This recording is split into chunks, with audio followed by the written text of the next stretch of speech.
स्वच्छतेचे प्रसारक संत गाडगेबाबा. गावागावात संत गाडगेबाबा ग्राम स्वच्छता अभियान राबवले जाते. बरोबर आहे का? गाव स्वच्छ ठेवण्याच्या मोहिमेला संत गाडगेबाबांचे नाव का दिले असावे? बरोबर आहे. का नाव दिलं हे या प्रश्न पडला पाहिजे. गाडगेबाबांची ही गोष्ट वाचली तर समजायला मदत होईल. म्हणजे का ह्या मोहिमेला, म्हणजे ग्राम स्वच्छ ठेवण्याच्या मोहिमेला संत गाडगेबाबा असं नाव का दिलं असावं, तर हे या पाठामध्ये दिलेलं आहे. बघा, संत गाडगे महाराजांचा जन्म वऱ्हाडात शेंडगाव येथे झाला है ना. शेंडगाव येथे एका गरीब कुटुंबात झाला. ठीक आहे. म्हणजे त्यांचा कोणत्या गावी जन्म झाला, तर शेंडगाव गावी जन्म झाला आणि ते एका गरीब कुटुंबात जन्माला आले होते. आई बाबांनी त्यांचे नाव ठेवले डेबू. गाडगेबाबांचे नाव काय ठेवले? डेबू ठेवले. डेबूच्या लहानपणी वडील वारले. डेबू ज्यावेळेस लहान होता त्यावेळेस त्याचे वडील मरण पावले. ठीक आहे. त्यामुळे आई डेबूला घेऊन आपल्या भावाकडे येऊन राहिली. म्हणजे कुठे येऊन राहिला डेबू? मामाच्या घरी येऊन राहिला है ना. आईचा भाऊ म्हणजे कोण असतो? मामा असतो. डेबू मामाच्या शेतावर कष्ट करू लागला. म्हणजे मामाच्या शेतात जाऊ लागला. जे हाताला लागेल ते सर्व काम तो करू लागला. कोणतेही काम मनापासून करण्याची डेबूला हौस होती. म्हणजे डेबूची हौस कशी होती? कोणतंही काम आनंदानं करायचं, मनापासून करायचं, पूर्ण इच्छेने ते काम करायचं. काम करायचे ते अगदी नीटनेटके. म्हणजे काम करायचं तर उगं करायचं म्हणून करायचं नाही, ते छानच करायचं, नीटनेटकं व्यवस्थित करायचं. ठीक आहे. आपला हात ज्याला लागेल ते सुंदर दिसले पाहिजे अशी त्याची काम करण्याची पद्धत होती. म्हणजे जे पण काम हातात घेतलं ते नेटकेटकं तर झालंच पाहिजे, पण ते सुंदरही दिसलं पाहिजे. बरोबर आहे का? अशी त्याची पद्धतच होती काम करण्याची. काबाड कष्ट करणारे असंख्य लोक असतात. काबाड कष्ट म्हणजे खूप मेहनत करणारे असंख्य लोक आहेत है ना, जे भरपूर मेहनत करतात. त्यांचे दुःख दारिद्र्य पाहून त्याचा जीव तुटत होता. म्हणजे ते जे लोक होते त्यांचं जे दुःख होतं किंवा त्यांचं जे दारिद्र्य होतं ते डेबूला बघवत नव्हतं, त्याचा जीव तुटत होता. तो ज्या समाजात वावरत होता है ना, ज्या समाजात आपण राहतो तसंच ते ज्या समाजात वावरत होता त्या समाजातील लोकांचे वागणे त्याला आवडत नव्हते. म्हणजे आपण ज्या समाजात राहतो काही लोक विनाकारण वेगवेगळं वागतात है ना, तर काही लोकांचे वागणे त्याला आवडत नव्हते. ते लोक व्यसनामुळे कर्जबाजारी होत होते है ना. व्यसनं होते, विनाकारण दारू प्यायची, गुटखा खायचा, तंबाखू खायची है ना. आणि ह्या सगळं व्यसनामुळे लोक काय होऊ लागले? कर्जबाजारी होऊ लागले. म्हणजे दुसऱ्याकडून पैसे घ्यायचे खर्चाला आणि ते त्यांना वापस देणं होत नव्हते, म्हणजे ते कर्जबाजारी होऊ लागले. ठीक आहे. ऋण काढून सण करत होते. ऋण काढणे म्हणजे कर्ज काढणे है ना. कोणाकडून तरी उसने पैसे घेणे आणि सण साजरे करणे है ना. म्हणजे सण म्हणजे कोणते? दिवाळी, दसरा हे जे सण असतात असे सण साजरे करणे. दुसऱ्याकडून पैसे घेऊन सण साजरे करत होते. रोगराई झाली है ना. रोगराई झाली सगळीकडे. काय झालं? रोगराई पसरली. तर औषध न घेता देवाला नवस करत होते. बघा, रोगराई झाली तर औषध न घेता देवाला नवस करत होते. आता रोग झाला, बिमार पडलं तर काय करावं लागेल? औषध घ्यावं लागेल की नाही? का देवाला नवस केला की देवा माझी हे रोग नीट होऊ दे, मला ताप आली ती नीट होऊ दे, असं होईल का? मग देव म्हणे तथास्तु, मग नीट होईल का? तर बिलकुल नाही, तसं काही होत नसतं. ठीक आहे. कोंबडे बकरे यांचे बळी देत है ना. नवस केल्याच्या नंतर है ना की जर मी नीट झालो तर मग बकऱ्याचा बळी देईन, कोंबड्याचा बळी देईन. ठीक आहे. असे नवस करत होते. बळी देणे म्हणजे काय? तिथं नेऊन त्यांना कापणे. ठीक आहे. बोकड्याचा नवस केला म्हणजे बोकड्या तिथं नेऊन कापायचा किंवा कोंबडे बकरे तिथं नेऊन कापायचे. डेबूला हे आवडत नव्हते है ना. जे संत गाडगे महाराज होते त्यांना हे आवडत नव्हते. लोकांनी चांगले वागावे म्हणून तो त्यांना जीव तोडून सांगत होता है ना. लोकांना काय करत होता? उपदेश करत होता की रे चांगलं वागा. बरोबर आहे की नाही है ना. आणि हे सगळं तो जीव तोडून सांगायचा, आकांताने सांगायचा. लोकांच्या भल्यासाठी जीव तोडून राबणाऱ्या डेबूला है ना, लोकांच्या भल्यासाठी है ना, लोकांचं भलं व्हावं असं त्याला वाटत होतं आणि त्यासाठी तो जीव तोडून राबत होता, म्हणजे मेहनत करत होता है ना. एक बघा, लोकांच्या भल्यासाठी जीव तोडून राबणाऱ्या डेबूला एक वेगळाच अनुभव आला है ना, त्यांना एक वेगळाच अनुभव आला. तो कोणता अनुभव आला बघा. 4 चांगल्या गोष्टी सांगितल्या तरी आपले कुणी ऐकत नाही. बरोबर आहे की नाही. कोणाला कितीही चांगलं सांगा ते काय, त्यांची ऐकण्याची मनस्थिती नाही आणि तसं वागण्याचीही मनस्थिती नाही. आपल्या शब्दाला वजन नाही है ना, आपल्या शब्दाला काय नाही, वजन नाही है ना. म्हणजे कोणी आपले शब्द कोणीही ऐकत नाही. आई आपल्यासाठी राबते, कष्ट करते, म्हणून आपण तिचे ऐकतो. आई काय करते, आपल्यासाठी राबते, आपल्यासाठी मेहनत करते, कष्ट करते, बरोबर, म्हणून आपण तिचे ऐकतो. ती जे सांगेन ते आपण ऐकत असतो. बरोबर आहे का. तर गाडगे महाराजांनी मनाशी ठरविले. त्यांनी काय केलं, मनाशी एक ठरविलं, निश्चय केला की मी इतके कष्ट करीन की मी न बोलताही लोक माझे ऐकतील, त्यांच्यात सुधारणा होईल है ना. म्हणजे मी काय करील, इतकं कष्ट करील की मला बोलायची गरजच पडणार नाही, माझ्या वागण्यातूनच लोकांना उपदेश होऊन जाईल आणि ते माझं ऐकायला सुरू करतील. बरोबर आहे की नाही. वयाच्या 29व्या वर्षी गाडगे बाबांनी घरदाराचा, सगळ्या सोयऱ्यांचा त्याग केला है ना. 29 वय होतं त्यांचं है ना. त्या वर्षी त्यांनी घर सोडलं. सगळे सोयरे म्हणजे नातेवाईक, इष्ट मित्र मंडळी हे सगळे सोडून दिले, यांचा त्याग केला. त्याग केला म्हणजे सोडून दिले. सगळी माणसे हे आपले, सगळे सोयरे, सगळे विश्व हेच आपले घर असे मानून ते वावरू लागले. म्हणजे त्यांनी काय केलं, सगळे माणसं, ह्या जगात राहणारे सर्व माणसं काय आहे, आपले सगळे सोयरेच आहे आणि हे विश्व काय आहे, आपलं घर आहे. किती मोठं आहे मग, खूप मोठं आहे. बरोबर आहे की नाही. असे मानून ते काय करू लागले, राहू लागले. गावोगाव भजन कीर्तन करत ते फिरू लागले. काय करायचे, प्रत्येक गावात जायचे, भजन करायचे, कीर्तन करायचे आणि ते फिरायचे. समाजात लोकात जे दोष दिसत ते जणू आपलेच आहेत. म्हणजे समाजात लोकात जे दोष दिसत होते ते जसं काही आपलेच आहेत असं ते समजू लागले है ना. त्याबद्दल आपण दंड भोगला पाहिजे अशी त्यांची भावना होती है ना. आणि त्याबद्दल आपल्याला दंड झाला पाहिजे हे का नाही, अशी त्यांची भावना होती. बाबा कसे दिसत है ना, बाबा कसे दिसत हा प्रश्न आहे. डोक्यावर शुभ्र चांदीच्या रंगाचे केस है ना, म्हणजे डोक्यावर काय होते, ढवळे केस होते. पिंगट डोळे, डोळे कसे होते, पिंगट डोळे होते. गोरा रंग, अंगात फाटका पण स्वच्छ सदरा. अंगात फाटकं शर्ट होतं पण कसं होतं, स्वच्छ धुतलेलं. जाडजूड धिप्पाड देह है ना, दिसायला कसे होते, एकदम जाडजूड होते, धिप्पाड होते है ना.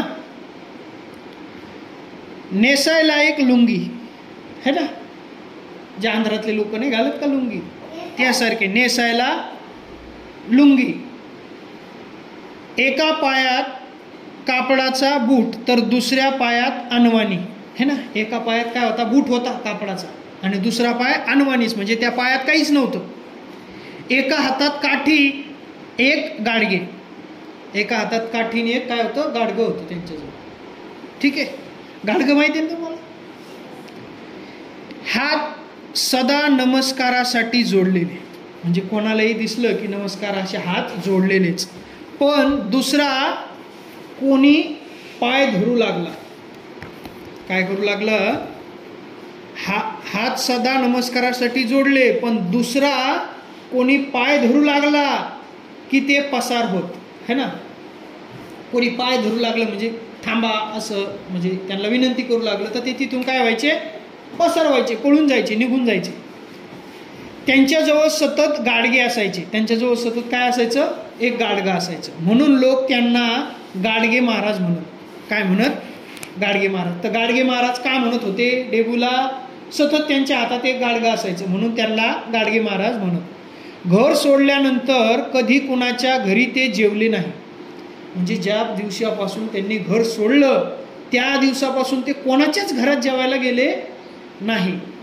भिक्षा मागायची आणि गाडग्यात ते जे पडेल ते खायचे. म्हणजे भिक्षा जायचं, प्रत्येक घरासमोर जायचं, भिक्षा मागायची, ते जे देईल त्या गाडग्यात जे टाकतील ते खायचं आणि आपली उपजीविका भागवायची. त्यांनी कधी धड कपडे वापरले नाही, है ना, म्हणजे चांगले कपडे कधी घातले नाही. चिंध्या घातल्या, पांघरल्या, झोपायला फक्त एक तरट किंवा घोंगडी, उशाला हाताची घडी, है ना, म्हणजे चिंध्या घातल्या त्यांनी आणि पांघरल्या. झोपायला फक्त एक तरट होतं त्यांच्याकडं किंवा त्याला आपण घोंगडी असं म्हणू शकतो. उशाला हाताची घडी होती, है ना, म्हणजे उशी नव्हती, अशी हाताची घडी त्यांच्या उशाला होती. कुणाकडे भीक मागायला जावे तर त्याने म्हणावे तू तर चांगला धडधाकट आहेस. म्हणजे कोणाकडे जर ते गेले, है ना, तर ते काय म्हणायचे, तू तर चांगला धडधाकट आहेस, है ना, काम करू शकतो, पैसे कमवू शकतो, बरोबर आहे की नाही. माझ्या घरची लाकडं फोडून दे मग देतो तुला भाकर. ते काय म्हणायचे, माझ्या घरचे लाकडं फोडून दे, है ना. पहिले तुम्ही चूल जी पेटवता, चुलीत लाकडं लावता ना, मग त्याच्यासाठी सरपणासाठी लाकडं फोडून दे मग तुला भाकर देतो. बाबांनी म्हणावे द्या कुऱ्हाड, आणि बाबा काय म्हणायचे, द्या कुऱ्हाड लाकडं फोडायला. बरोबर आहे, कुऱ्हाड माहिती आहे ना तुम्हाला. येस. कुऱ्हाड हाती आली की घणाघण ढपल्या पाडून घाम गाळावा. मालकाने भाकर आणायला घरात जावे तोवर बाबांनी कुऱ्हाड ठेवून पसार व्हावे, है ना. म्हणजे काय करायचे, बाबाच्या हातात कुऱ्हाड दिली की घणाघण ढपल्या पाडून, है ना, घाम निघेपर्यंत लाकडं फोडून टाकायचे. मालकाने भाकर आणायला घरात जावे, है ना, मग मालक काय करायचा, भाकर आणायला घरात जायचा, तोवर बाबा कुऱ्हाड ठेवून द्यायचे आणि तिथून निघून जायचे. पसार व्हायचे म्हणजे निघून जायचे. बाबांचा पत्ता लागायचा नाही. मग बाबा कुठं गेले हे कोणाला सापडायचं नाही. तहान भुकेची पर्वा कोण करतो, है ना. तहान लागली, भूक लागली याची पर्वा कधी करायची नाही. भजन कीर्तन उपदेश हाच त्यांचा ध्यास. म्हणजे त्यांचा ध्यास काय होता, भजन करणे, कीर्तन करणे, है ना, उपदेश देणे, हेच त्यांनी मनाशी ठरवून घेतलं होतं. गाडगे बाबाच्या कीर्तनाला 10,000 हजार लोक जमू लागले. किती लोक जमू लागले, 10,000 हजार लोक जमू लागले. त्यांच्या पायावर डोकी ठेवायला लोकांची झुंबड उडून लागली, है ना, आपण झुंबड म्हणतो ना, असे लोक गर्दी करू लागले. त्यांच्या पायावर डोकं ठेवणे म्हणजे दर्शन घेण्यासाठी, है ना, लोकांची झुंबड उडू लागली. ते कुणाला पाया पडू देत नसत, म्हणजे त्यांनी कोणालाही पाया पडू दिलं नाही. ठीक आहे. कीर्तन संपले रे संपले की आरतीच्या अगोदर गर्दीतून पळ काढून निघून जात, है ना. कीर्तन संपलं की आरती असते, बरोबर आहे की नाही. तर त्या टायमाला ते काय व्हायचे, तिथून पळून जायचे, निघून जायचे. लोकांनी सद्गुण शिकावे, माझ्या पाया पडून उपयोग नाही. ते काय म्हणायचे, लोकांनी सद्गुण शिकावे म्हणजे चांगले गुण आत्मसात करावे, है ना, माझ्या पाय पडल्याने काही फायदा होणार नाही, असं त्यांना ते म्हणायचे. असं त्यांचे म्हणणे असे. कीर्तनात ते सांगायचे काय, कळकळून ते म्हणायचे. काय म्हणायचे कीर्तनात, काय सांगायचे ते कीर्तनात, तर बाबांनो आपणच आपले भले केले पाहिजे. काय म्हणायचे, आपणच आपले भले केले पाहिजे. भले म्हणजे काय, चांगले, है ना, केले पाहिजे. माझ्या लेकरांनो, अरे देव आपल्यातच आहे, त्याला जाग करा. ते काय म्हणायचे, अरे माझ्या लेकरांनो, माझ्या मुलांनो, देव कुठे आहे, तर आपल्यातच आहे, आपल्या शरीरातच देव आहे, ठीक आहे, त्याला जाग करा. हा उपदेश करत गावेच्या गावे, शहरेच्या शहरे गाडगे बाबांनी पायाखाली घातली, है ना. हा उपदेश देत त्यांनी कितीतरी शहरात, कितीतरी गावात ते फिरले. बाबांचा एक नियम होता, है ना, प्रत्येकाच्या जीवनात काही काही नियम असतात. तसा बाबांचा एक नियम होता, तो त्यांनी अखेरपर्यंत पाळला. म्हणजे त्यांनी शेवटपर्यंत तो नियम पाळला. तसा आपल्याही जीवनात काहीतरी नियम असायला पाहिजे आणि तो आपण शेवटपर्यंत पाळायला पाहिजे. ज्या गावी, ज्या वस्ती ते जात, तेथे खराटे, फावडी, घमेली मागत. काय मागत, ज्या गावात ते गेले तिथं काय मागायचे? खराटे. खराटे म्हणजे झाडू, झाडायसाठी है ना. फावडे मागायचे. फावडे, फावडे माहिती है ना, कचरा उचलण्यासाठी, टोपल्यात वाढण्यासाठी. घमेले, घमेले म्हणजे टोपलं है ना, आणि त्याच्यात कचरा जो गोळा करून ते गाव स्वच्छ करायचे. मग सर्व गाव झाडून स्वच्छ होईल. बरोबर आहे की नाही? मग सगळं गाव झाडून झुडून काय करायचे? स्वच्छ करून टाकायचे. या गर्दीत कोणी पाया पडायला आला की एक तडाखा देऊन बाबा म्हणत है ना. एवढी गर्दी बघून जर एखादा म्हणला मी बाबाच्या पटकन जाऊन पाय पडतो, तर बाबा त्याला काय द्यायचे? एक तडाखा देऊन द्यायचे आणि म्हणायचे तुम्ही स्वतः तर काम करत नाही आणि दुसरा करतो तर असे आडवे येऊन पडता. काय म्हणायचे?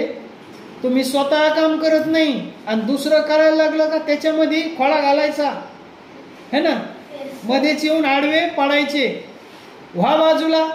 काय म्हणायचे? चल बाजूला हो, है की नाही. बघा हे गाव कसं साजरं गोजरं दिसतंय आता. म्हणजे आता बघा गाव किती छान दिसतंय. झाडून झुडून साफ केलं की नाही, सगळा कचरा है ना बाजूला केल्यावर गाव तर सुंदर दिसणारच आहे की नाही. बघा तुम्ही पंढरपूर पाहिलं आहे का? नाशिक बघितलं आहे का? आणि देहू आणि आळंदी याच्यापैकी काही बघितलंय का तुम्ही? महाराष्ट्रातल्या अशा कुठल्याही तीर्थक्षेत्री किंवा शहरी तुम्ही गेला तर तुम्हाला दिसेल की बाबांनी स्वतः राबून कष्टून मदत मागून धर्मशाळा बांधल्या है ना. पंढरपूरला, नाशिकला, देहूला, आळंदीला जर तुम्ही गेला तर तिथं बाबांनी काय केलं? स्वतः राबले, कष्ट केलं, मेहनत केली आणि मदत मागून धर्मशाळा बांधल्या. काही नद्यांवर घाट बांधले है ना. घाट बांधले म्हणजे असे पायऱ्या पायऱ्या असतात ना, त्याला घाट म्हणतात. पानपोया उघडल्या. पानपोया म्हणजे असे रस्त्यावर जिथं तहान लागल्यास तुम्हाला 2 माठ ठेवलेले असतात आणि त्या माठातून तुम्ही पाणी घ्यायचं, पाणी प्यायचं. ते पाण्याला तुम्ही पैसे देण्याची गरज नसते, त्याला पानपोई म्हणतात. बरोबर आहे की नाही. गरीब, अनाथ व अपंग लोकांसाठी सदावर्ते सुरू केली है ना. गरीब जे लोक होते त्यांच्यासाठी सदावर्ते म्हणजे अन्नछत्र, त्यांची जेवणाची व्यवस्था केली. मुलांसाठी शाळा, महाविद्यालये, वसतिगृह उभी केली. बरोबर आहे की नाही. मुलांना पुढचं शिक्षण मिळावं म्हणून महाविद्यालय, शाळा, वसतिगृह उभी केली. दुःख दिसेल की बाबा तिथे धावत है ना. जिथं दुःख दिसलं बाबा तिथे धावतच जायचे. दुष्काळ पडला, लोक अन्नानले झाले की बाबा तिथे हजर, स्वतः राबायचे, लोकांनाही सेवेची प्रेरणा द्यायचे है ना. जिथं दुष्काळ पडला, खायला अन्न नाही राहिलं, तिथं बाबा काय व्हायचे? लगे हजर जाऊन उभे राहायचे. स्वतः राबायचे. स्वतः राबायचे म्हणजे स्वतः कष्ट करायचे, लोकांनाही सेवेची प्रेरणा द्यायची की सेवा करा. त्यातून अन्न, वस्त्र आणि अशाच गरजेच्या वस्तू निर्माण व्हायच्या. आणि ह्या सर्व गोष्टींमधून तिथं अन्न, ज्याच्याकडे शिल्लक आहे तो अन्न द्यायचा, ज्याच्याकडे शिल्लक आहे तो वस्त्र द्यायचा. अशाच गरजेच्या सर्व वस्तू काय व्हायच्या? निर्माण व्हायच्या. तर निर्माण व्हायच्या नाही, कोणीतरी आणून द्यायचं. उजाड गावे उभी व्हावी म्हणजे गाव उजाड झालं तर ते एकदम सुंदर. बाबा गेले तिथं की ते काय व्हायचं? उभं राहायचं. त्यांनी जात मानली नाही है ना. त्यांनी कोणतीही जात मानली नाही की हा ह्या जातीचा आहे, तो त्या जातीचा, असं कधीच मानलं नाही. भेदभाव कधीच केला नाही. त्यांचा देव म्हणजे अनाथ. त्यांचा देव म्हणजे कोण? अनाथ, अपंग, दरिद्री व दुःखी लोक है ना. त्यांनाच त्यांनी देव मानलं. रंजल्या गांजल्यांची सेवा हीच बाबांची देवपूजा है ना. रंजले गांजले म्हणजे जे दुःख दरिद्री लोक आहेत त्यांची सेवा करणे हीच बाबाची काय होती? देवपूजा होती. संत गाडगे बाबांना गाडगे महाराज असेही म्हणतात. बरोबर आहे की नाही. तर मग गाडगे बाबांचं नाव काय होतं? डेबू. ते नेहमी सोबत गाडगे ठेवत होते म्हणून त्यांना गाडगे महाराज असे म्हणतात. तुम्हाला माहिती आहे. आणि ह्या पाठाचे लेखक कोण आहे? वामन चोरघडे.